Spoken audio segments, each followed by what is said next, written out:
वो तो हमारी एक झलक तक देखना पसंद नहीं करते। सगाई की अंगूठी तक तो निकाल कर उन्होंने अपने वॉलेट में रख ली। 2 बूंद आंसू सोनम की आंखों से ढुलक कर उसके गालों को भिगो गए थे और उसके हाथ अपनी चेन में पड़ी हुई सगाई की अंगूठी पर पहुंच गए। न जाने कब यूं ही सिसकते हुए उसे नींद आ गई थी। उसे कुछ होश ही नहीं रहा। सुबह थोड़ी देर से दोनों की आंखें खुली। सौरभ और अंजलि अपनी अपनी तरफ से उन दोनों को जगाने की कोशिशें करते करते थक गए थे, पर रात को देर से आंख लगेगी तो फिर इतनी आसानी से सुबह कैसे हो सकती थी। फिर दोनों को ही एक आइडिया आया, अभी भी नहीं उठे तो फिर मीटिंग के लिए लेट हो जाओगे डुग्गू जी। सौरभ ने उसके कान में चिल्लाते हुए कहा। डुग्गू गुनगुनाते हुए उठ गया और जबरदस्ती आंखों को खोलते हुए धीरे से बोला, यार उठ तो रहा हूँ, इतना चिल्ला क्यों रहा है कान के ऊपर? रियली? तो फिर मैं बेकार ही पिछले आधे घंटे से इतनी मेहनत कर रहा था। सौरभ मुंह बनाकर बिस्तर पर एक साइड में बैठ गया। अब क्या? डुग्गू अपनी कंधी कुचकाते हुए बोला, नाश्ते की जगह मुझे खाने का प्लान बना रहा है क्या? डुग्गू ने टॉवल उठाया और वॉशरूम में घुस गया। मतलब हद है यार इस लड़की की, देर से ये उठा और फिर भी एटीट्यूड मुझे दिखा रहा है। सौरभ वॉशरूम के दरवाजे की तरफ देखकर बोला, फिर वो बाहर चला गया। शावर लेते हुए अचानक ही डुग्गू के दिमाग की घंटी बजी और वो आधा अधूरा शावर लेकर वॉशरूम से भागा। बेड के सिरहाने रखे वॉलेट को उसने खोल कर देखा और जब उसे वो रिंग उसमें दिखाई दी तब जाकर उसे चैन आया। उसने वॉलेट को उठाया, अलमारी में रख दिया और कमरे में इधर उधर देखते हुए अपने कपड़े निकाल कर तैयार होने लगा। थैंक गॉड अभी कमरे में सौरभ नहीं था, नहीं तो वो सवालों की झड़ी लगा देता और क्या जवाब देता मैं उसके इन बेतुके सवालों का। अमित मन ही मन सोच रहा था। राधा रानी, अगर तुम और थोड़ी देर सोई ना तो फिर तुम्हें जगाने के लिए हमारे ऑब्जर्वेशन ऑफिसर को आना पड़ेगा अब, अंजलि ने सोनम के कान में कहा। सोनम की आंखें कुछ इस तरह से खुली जैसे कि वो सोई ही नहीं थी। हाय मेरे रब्बा, ऑब्जर्वेशन ऑफिसर के नाम पर तो तू झट से उठकर बैठ गई और मैं जो इतनी देर से तुझे जगाने की कोशिश कर रही थी उसका क्या? हाँ, अंजलि ने सोनम से जानबूझकर गुस्सा होते हुए कहा। अब सोनम उसे क्या बताती कि इस ऑब्जर्वेशन ऑफिसर की वजह से ही तो वो रात को देर से सोई थी, तो फिर अब उसके नाम पर वैसे भी उसकी नींद तो उड़ जानी ही थी ना। वैसे ये चक्कर क्या है? ऑब्जर्वेशन ऑफिसर के नाम पर तो तू बड़ी जल्दी उठ गई, कहीं सच में तो तेरे मन में उनके लिए समथिंग समथिंग होने नहीं लगा? अंजलि सोनम के सामने बैठकर अपनी चिन पर उंगली फिराते हुए बोली, आलू, हमें सुबह सुबह मजाक पसंद नहीं है और इस तरह का तो बिल्कुल भी कुछ नहीं है, सोनम ने कहा और टॉवल लेकर वॉशरूम की तरफ चली गई। उसने तेज आवाज में नल चला दिया और कसकर अपने दिल पर हाथ रखकर उसे भींच लिया था। ये सर के नाम पर हमें इतनी बेचैनी क्यों महसूस हो रही है? हमारा दिल इतनी तेजी से क्यों धड़क रहा है? ठीक वैसे जैसे कि हर बार हमें महसूस होता है। सोनम आंखें बंद करके शावर के नीचे खड़ी हो गई थी। उसकी बंद आंखों में एक धुंधली धुंधली सी तस्वीर उभरने लगी थी और जैसे जैसे वो उसके करीब जा रही थी उसका आँख साफ होने लगा था और अचानक से सोनम ने घबराकर अपनी आंखें खोल दी। वो शावर के बहते हुए पानी के बीच भी पसीने की बूंदों को स्पष्ट महसूस कर पा रही थी। हैरानी से उसके मुंह से बस इतना ही निकल पाया था, स। नाश्ता कर रहे अमित को ऐसा लगा जैसे उसके कान में किसी ने धीरे से स कहा, पर ये शब्द उसके लिए बहुत आम था। उसके जूनियर्स उसे सर ही बुलाते थे, तो वो सोच नहीं पा रहा था कि कौन है जो उसके इतने करीब था कि उसे उसकी आवाज़ कानों तक सुनाई पड़ रही थी। वो अपने चारों तरफ देखने लगा, पर ऐसा तो कोई भी नहीं था वहाँ पर। वो अपनी जगह से उठकर खड़ा हो गया और मेस के सेकंड फ्लोर की बालकनी में आकर खड़ा हो गया। उसे भी वही बेचैनी महसूस हो रही थी जिस बेचैनी से बिल्कुल अभी अभी सोनम गुजरी थी। क्या है ये सब? उसने ऊपर आसमान की तरफ देखते हुए कहा कि कोई एक क्लू तो दीजिए जिससे मैं जान सकूं कि मेरे दिल के यूं बेतहाशा धड़कने का क्या सबब है। वो कुछ देर तक ऊपर आसमान की ओर ही देखता रहा। कुछ सेकंड बाद उसकी नजर नीचे ग्राउंड की ओर चली गई, जहां सोनम अंजलि के साथ मैस की तरफ ही आ रही थी। जहां अंजलि दुनिया भर की बातें सोनम के साथ करती हुई आ रही थी, वहीं सोनम चुपचाप सड़क को ताकते हुए न जाने कहां खोई हुई सी बस चली आ रही थी। सोनम को देखते ही उसका बेचैन दिल एकदम से शांत हो गया था और ये बात आज उसने भी महसूस कर ही ली थी। तो क्या मेरी बेचैनी और तड़प की वजह ये? अमित इससे पहले कुछ और सोच पाता, तब तक पीछे से सौरभ ने आकर उसकी पीठ पर हल्के से मुक्का जड़ दिया और कहा कि अजीब लड़का यार तू, वहाँ नाश्ता अधूरा छोड़कर यहाँ खड़ा होकर क्या कर रहा है तू? सुसाइड करने की सोच रहा हूँ मैं, तू कंपनी देगा? अमित ने चिढ़ते हुए कहा। हमेशा गलत टाइम पर आ धमकता यार। अमित ने एक बार फिर से नीचे की तरफ देखा, पर अब वहाँ कोई नहीं था। वो गुस्से में तमतमाता हुआ वहाँ से चला गया। अरे अब इसे क्या हो गया है? इसका गुस्सा और चिढ़ तो हर बीतते सेकंड के साथ बढ़ती जा रही है। सौरभ अपना चिन्ह खुजाते हुए बोला, अरे भाई अब रुक तो, मैं भी आ रहा हूँ। कहते हुए वो अमित के पीछे पीछे चला गया।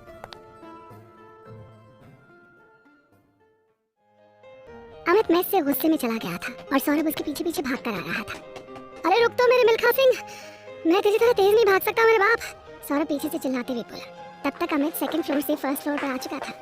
सुबह सुबह मैस में नाश्ता करने वालों की भीड़ लगी हुई थी। इसी भीड़ में शामिल थी सोनम और अंजलि। अमित के बढ़ते कदम एकदम से रुक गए थे। उसके ठीक सामने सोनम खड़ी थी और वो अभी भी खुद में ही खोई हुई थी। खो तो डुग्गू भी गया था सोनम को अपने सामने देखकर। अब उसे समझ में आ रहा था कि वो रात से लेकर अभी तक क्या मिस कर रहा था। उसे एकदम से कल रात में देखी गई सोनम की तस्वीर याद आ गई। तब तक सौरभ भी वहाँ आकर खड़ा हो गया था और अंजलि और सोनम को देखकर वो भी वहीं रुक गया था। अब good morning both of you sirs, Anjali ने बड़ी सी स्माइल देते हुए कहा। Good morning beautiful girls, Saurabh ने फौरन रिप्लाई किया, पर अमित और सोनम अब भी खामोश खड़े थे। अरे क्या कर रही है तू? अंजलि ने सोनम को कोहनी मारते हुए धीरे से फुसफुसाया। मॉर्निंग विश करना। जी जी गुड मॉर्निंग सर, सोनम ने आजका चाहते हुए कहा। क्या हुआ मिस वशिष्ठ, आप ठीक तो है ना? सौरभ ने पूछ लिया। हम ठीक है सर, सोनम धीरे से बोली। और ऐसा लगता तो नहीं है मिस वशिष्ठ, आपकी डुग्गू ही बोल पड़ा। शायद ऐसे ही सोनम कुछ बोलेगी या फिर एक बार उसकी तरफ देखेगी, ये वो अपने मन में सोच रहा था। हाँ sir, actually you are right sir, Anjali ने अमित की तरफ देखते हुए कहा। ये ना बहुत अजीब बिहेव कर रही है सर कल रात से। कल रात से? अमित जानबूझकर बनते हुए बोला। और यस सर, एक्चुअली सोनम अपने घर गई हुई थी ना, और कल रात में ही लौट कर आई है, और जब से आई है ना सर तब से बस अंजलि इससे पहले कुछ और बोलती, सोनम ने उसके मुंह पर हाथ रख दिया और फिर अमित की तरफ देखकर कहा कि सॉरी सर, पर हमें ना बहुत भूख लग रही है, तो अगर आप परमिशन दें तो हम नाश्ता कर लें जाकर। Oh yeah sure miss Vashisht and miss Wadhawar, please you may go. Amit ने बहुत ही अदब से अपने एक हाथ से उन दोनों को मेस की तरफ जाने का इशारा कर दिया। सोनम अंजलि को लगभग खींचते हुए वहां से अंदर ले गई। सोनम की हड़बड़ाहट देखकर अमित के चेहरे पर स्माइल आ गई थी। तब ना ही आप खुद बोलेंगी और ना ही अपने साथ वालों को बोलने देंगी। लेट्स सी मिस वशिष्ठ, आप कब तक खुद को रोकेंगी? अमित मेस की एंट्री गेट की तरफ देखते हुए सोच रहा था, जहाँ से अभी सोनम अंदर गई थी। अरे क्या कर रही हो राधा रानी? मेरा हाथ है कोई हैंडपंप का हत्था तो नहीं जो इतनी कस के खींचे चली जा रही हो? अंजलि अपने हाथ को सोनम के हाथ से छुड़ाते हुए बोली। और तुमने मुझे पूरी बात क्यों नहीं करने दी वहाँ पर? अंजलि सीट पर बैठकर बोली। सोनम बिना कुछ कहे नाश्ते का ऑर्डर देने चली गई। अब बताओगी या फिर ऐਵੇਂ ही फुटेज खाने का इरादा है? अंजलि ने एक बार फिर से सोनम से पूछ लिया, जो अभी वहाँ आकर बैठी थी। हम कोई फुटेज नहीं खा रहे, और वैसे भी पेट ना खाना खाकर भरता है फुटेज से नहीं, तो तुम ना अपनी बकवास बंद भी कर दो, सोनम ने अंजलि से कहा और चुपचाप अपने फोन में घुस गई। मतलब तू नहीं बताएगी? अंजलि ने उसके फोन को उसके हाथों से छीनते हुए कहा। तू पागल हो गई है क्या आलू? एक तो वैसे हमारे दिमाग की बैंड बजी पड़ी और ऊपर से तुम उन दोनों को क्या बतानी चाह रही थी? हाँ, सोनम ने थोड़ा सा गुस्से में कहा। अरे यही है कि तू रात से इतना अजीब बिहेव कर रही है, अंजलि ने अपने कंधों को उचकाकर कहा और सामने नाश्ते की प्लेट का मुआयना करने लगी, जो अभी मेस का एक लड़का रख कर गया था उसके और सोनम के सामने। तभी तो कहते हैं कि तुम ना बिल्कुल आलू हो, एकदम एक ही रट लगाए हुए हो तब से। अरे हम कोई अजीब बिहेव नहीं कर रहे हैं, समझी तुम? और अगर हमारा मन किसी से बात करने का नहीं कर रहा है तो इसमें क्या हम अजीब हो गए? सोनम ने अंजलि की तरफ गुस्से से देखा और फिर चुपचाप नाश्ता करने लग गई। अजीब तो तुम हो ही गई हो मेरी राधा रानी, पर क्यों हुई हो बस यही पता लगाना है मुझे। अंजलि नाश्ता करते हुए एक नजर सोनम की तरफ देखने लगी और कुछ सोचने लगी। हे हैंडसम, कहाँ गायब हो गए थे बिना बताए? ये काव्या थी जो अमित को मेस से ही फॉलो कर रही थी, पर सोनम और अंजलि के सामने आ जाने के बाद वो ठिठक कर पीछे ही खड़ी हो गई थी। तुमसे कितनी बार कहा है ना काव्या, मुझे अमित बुलाया करो, डुग्गू ने उसकी तरफ एक उंगली करते हुए कहा। अब तुम इतने हॉट और डैशिंग हो तो फिर मेरे मुंह से कुछ और निकलता ही नहीं है। That's not my fault। Kavya ने अमित की उसी उंगली को अपनी उंगली में फंसाकर उसके नजदीक जाने की कोशिश करते हुए कहा। Listen Kavya Chaudhary, I'm Captain Dr. Amit Raghuvanshi and I'm not your type, so please stay away from me and this is better for you and your health। Amit ने उसे खा जाने वाली नजरों से देखा और वहाँ से तिलमिलाते हुए चला गया। सौरभ भी उसके पीछे पीछे हो लिया। कफू, why do you give so much of importance to this arrogant? AFMC में तेरे लिए लड़कों की कोई कमी नहीं है, फिर क्यों तो बार-बार अपनी इंसल्ट करवा दिया इससे? रश्मि ने चिढ़कर कहा। Just chill baby, अपनी इस इंसल्ट का और हर उस इंसल्ट का सूद समेत हिसाब करूंगी मैं इस अमित रघुवंशी से, जो उसने मेरे साथ आज तक किया है। और ये बात एकदम से झूठ है कि मुझे इसमें कोई इंटरेस्ट है। मुझे तो इसकी आकर इसके घुटनों में लानी है। कैप्टन डॉक्टर अमित रघुवंशी मेरी जिद है और आज तक मैंने अपनी हर जिद को पूरा किया है। एक बार ये मेरी जिंदगी में शामिल हो जाए, फिर इसे मैं बताऊंगी कि काव्या चौधरी क्या चीज़ है। बस एक बार इसका कोई वीक पॉइंट मिल जाए ना, तो फिर तो देखना रश्मि कैसे इस एरोगेंट की अकड़ निकालती हूँ मैं। और वैसे भी कुछ तो मुझे समझ में आ रहा है, बस प्रूफ और चाहिए। काव्या ने जहर बुझे अंदाज में कहा। कैसा प्रूफ और क्या समझ में आ रहा है तुझे? रश्मि ने अपनी खोपड़ी खुजाते हुए कहा। रिलैक्स बेब, अब तुम्हें इतना ही समझ में आ जाता तो फिर तुम आज मेरी जगह पर होती ना डार्लिंग। काव्या ने रश्मि के गाल पर हल्की सी थपकी लगाते हुए कहा और मुस्कुराकर आगे बढ़ गई। रश्मि भी कंफ्यूज से उसके साथ चली गई। और कोई और भी था जो ठीक उसी वक्त काव्या और अमित की नोकझोंक को देख रहा था। वो सोनम और अंजलि थी, जो नाश्ता करने के बाद मेस से निकल रही थी और कुछ दूरी पर जाकर अमित काव्या को एक साथ देखकर वहीं रुक गई थी। हालांकि सोनम को उन दोनों के बीच की बातचीत सुनाई नहीं दे रही थी, वो उन दोनों से थोड़ी दूरी पर खड़ी हुई थी और फिर वो लोग भी बहुत तेज आवाज में बात नहीं कर रहे थे। पर फिर भी काव्या का अमित के नजदीक जाने की कोशिश करना और उसे इतने प्यार से देखना सोनम को अच्छा नहीं लग रहा था। वो उलझन में भरी हुई अपनी ही उंगलियों को चटकाने में लगी हुई थी। रिलैक्स सोनू, काव्या तो है ही चिपकू टाइप की लड़की। देखा नहीं तूने अमित सर ने कितनी बुरी तरह से काव्या मैम को झड़क दिया और वहाँ से गुस्से में चले गए? अंजलि ने उसे दिलासा देते हुए कहा। तू तो रिलैक्स करेगी ना आलू, सोनम ने मुंह बनाते हुए कहा। वो चिपकू चुड़ैल सौरभ सर से जो नहीं चिपक गई थी, सोनम ने बेख्याली में ही कह दी थी ये बात। हाँ तो काव्या मैम अगर सौरभ सर से फ्री होने की कोशिश करती ना तो फिर मैं तो, अंजलि इतना कहते कहते रुक गई और सोनम की तरफ हैरानी से देखते हुए बोली कि पर तुझे क्यों फर्क पड़ रहा है मेरी राधा रानी, काव्या मैम के अमित सर से चिपकने का। हाँ, अंजलि किसी सीबीआई ऑफिसर की तरह बोली। क्या क्या क्या कह रही हो तुम? हाँ, हमें कोई फर्क क्यों पड़ेगा इस बात से? ये अमित सर की पर्सनल लाइफ है और वो जो चाहे कर सकते हैं। काव्या मैम से चिपके या फिर काव्या मैम जैसे और भी 2-4 सीनियर्स जूनियर्स को चिपका लें अपने साथ हमारे ठेंगे से, सोनम ने कहा और हड़बड़ी में वहाँ से निकल गई। राधा रानी, फर्क तो तुम्हें पड़ा है, फर्क कितना और क्यों ये पता लगाना रह गया, अंजलि ने खुद में बुदबुदाते हुए कहा और फिर वहाँ से रूम की तरफ चली गई। ये हमें क्या हो रहा है? हम इतना पोसेसिव क्यों फील कर रहे हैं? वो भी उनके लिए जिन्हें हमारे होने या ना होने से कोई फर्क नहीं पड़ता। हाँ, अच्छी तरह से जानते थे कि पीछे से हम भी आ सकते हैं और उन्हें ऐसे देख भी सकते हैं, पर नहीं, काव्या मैम उनके करीब आए और उन्होंने उस चिपकू चुड़ैल को अपने पास आने भी दिया। कल ही सगाई हुई थी हमारी और आज ही भूल गए वो। शायद इसीलिए उन्होंने कल रात में ही सगाई वाली अंगूठी पहले से ही निकाल कर अलग कर दी थी खुद से, और इसीलिए नहीं चाहते थे कि हमारी सगाई के बारे में किसी को भी कुछ भी पता चले। ये सब सोचते सोचते सोनम की आंखें भर आई और इससे पहले कि उसकी उंगलियां उन आंसुओं को साफ करने के लिए आगे बढ़ती, उसका दिल एक बार फिर से जोर जोर से धड़कने लगा था। वो परेशान होकर इधर उधर देखने लगी और कुछ ही दूरी पर पुलकित, सौरभ और दूसरे सीनियर्स के साथ खड़ी होकर किसी बात पर हंस रहे अमित पर उसकी नजर पड़ गई।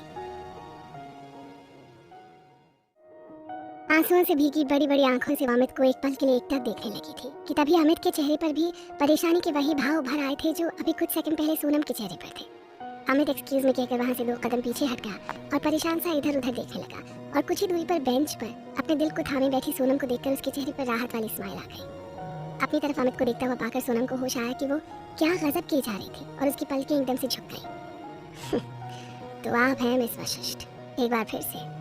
ये कोई कोइंसिडेंस नहीं हो सकता कि आपको ही मैं अपने आसपास पाता हूँ जब भी मुझे ये बेचैनी महसूस होती है। पर क्यों? कौन है आप? और क्यों सिर्फ आपके ही आसपास होने पर मुझे अजीब सी फीलिंग होने लगती है? अमित सोनम की तरफ देखकर मुस्कुरा रहा था और अपने ही ख्यालों में खोया हुआ था। अबे खाली पड़ी बेंच पर तुझे कौन दिख रहा है जो तू इतना मुस्कुरा रहा है? तुम इतना जो मुस्कुरा रहे हो। सौरभ और पुलकित ने पीछे से आकर उसे उसके ख्वाबों से बाहर निकाल दिया था। कसम से डुगू का मन तो यही हुआ था कि वो इस वक्त अपने इन दोस्तों का मर्डर कर दे और खासतौर पर सौरभ को तो वो तोप से उड़ा दे। जरूर यही होगा जो पुलकित को अपने साथ लाया होगा, वरना पुलकित इतनी जल्दी मेरे मामले में पड़ता नहीं है। अमित मनी मन हिसाब लगा रहा था। मैंने तुझसे कहा था ना पुलकित, ये अपना डॉक्टर है ना, कल रात से बहुत अजीब बिहेव कर रहा है। अब तो खुद देख ले कि खाली पड़ी बेंच को देखकर ही मुस्कुरा रहा है। सौरभ फिर से बोल पड़ा। इस बार सच में अमित की नजर उस बेंच की तरफ गई पर वहाँ कोई नहीं था। सच में शायद अमित के लगातार देखते रहने की वजह से सोनम वहाँ से उठकर चली गई थी और अमित को बेख्याली में इस बात का होश ही नहीं रहा था कि अब वहाँ पर कोई भी नहीं था। ऐसे अच्छा ही हुआ कि सोनम वहाँ से चली गई। अगर ये कमीने उसको देख लेते, और उसे छोड़ो, अगर ये कुकुर मुत्ते मुझे उसे देखते हुए देख लेते तो फिर ये मेरा जीना मुश्किल कर देते। थैंक यू मिस वशिष्ठ, मुझे इन जलवोजों से बचाने के लिए। अमित एक बार फिर से अपने में एक हो गया था। अबे फिर से? पुलकित ने अमित की आंखों के सामने हाथ लहराते हुए कहा। अरे क्या है तुम दोनों ना, डॉक्टरी छोड़कर सीबीआई ज्वाइन कर लो। मतलब कतई हद है यार, पीछे पड़ी गए हो सालों तुम लोग। अमित ने नकली गुस्से से कहा वहाँ से चला गया। सौरभ गुरु कुछ तो झोल है। बाबा पुलकित देव की तीसरी आंख बता रही है कि ये डुग्गू का बच्चा कुछ तो छिपा रहा है। पुलकित ने भी सौरभ के अनुमान को सही ठहरा दिया था अपनी नौटंकी से। सोनम वहाँ गार्डन से उठकर तेज कदमों के साथ अपने रूम की तरफ चली जा रही थी कि वो अचानक से सामने से आती हुई काव्या चौधरी से टकरा गई। I'm so sorry madam. Sonam Kavya से बात तो नहीं करना चाहती थी, पर वो AFMC के रूल से बंधी हुई थी और इसलिए उसे काव्या से सिर्फ तमीज से बात नहीं करनी थी बल्कि उससे सॉरी भी बोलना था। Hey, you junior wing, are you blind? Kavya ने घायल नागिन की तरह फुफकारते हुए कहा। आखिर यही तो वो लड़की है जिससे बात करते समय अमित को ना तो गुस्सा आता और ना ही उसे कहीं जाने की जल्दी होती है। काव्या ऊपर से लेकर नीचे तक सोनम को घूरती हुई सोच रही थी। Sorry ma'am, it's a mistake. Sonam खुद को संयमित करते हुए बोल रही थी। रियली? वैसे तुम्हारा ध्यान था किधर? कहीं इस मिस्टेक की वजह डॉक्टर अमित रघुवंशी तो नहीं? काव्या बेहद घिनौनी तरीके से सोनम की तरफ देखकर मुस्कुराई। No ma'am, not at all. Sonam भी उसी दृढ़ता के साथ अपने दोनों हाथों को बांधकर काव्या के सामने खड़ी हो गई। आप जो कहना चाहती हैं ना, वैसा कुछ भी नहीं है। वो हमारे सीनियर है तो इस नाते हम उनसे बात कर लेते हैं। बाकी कैप्टन डॉक्टर सोनम वशिष्ठ का ध्यान कोई अपनी तरफ खींच सके, इतना ताव अभी पूरे AFMC में किसी भी डॉक्टर में नहीं हो पाया है। सोनम वहाँ से आगे चली आई काव्या को शॉप छोड़कर। कुछ दूर जाकर वो फिर से काव्या की तरफ मुड़ी और उसके सामने जाकर कहा, और वैसे भी काव्या मैम, सामने से आप आ रही थी तो गलती आपकी थी, हमारी नहीं। आगे से किसी जूनियर से टकराने से पहले जरा सोच लीजिएगा, क्योंकि हर जूनियर का दिल कैप्टन डॉक्टर सोनम वशिष्ठ की तरह बड़ा नहीं होता। सोनम एक बार फिर उसे शॉक करके चली गई थी। बहुत घमंड है ना तुम्हें तुम्हारे ताव पर। अगर मैंने तुम्हें तुम्हारे ताव के साथ ही झुकाना दिया ना कैप्टन डॉक्टर सोनम वशिष्ठ, तो मेरा नाम भी कैप्टन डॉक्टर काव्या चौधरी नहीं। काव्या वहां से पैर पटकते हुए चली गई और आसपास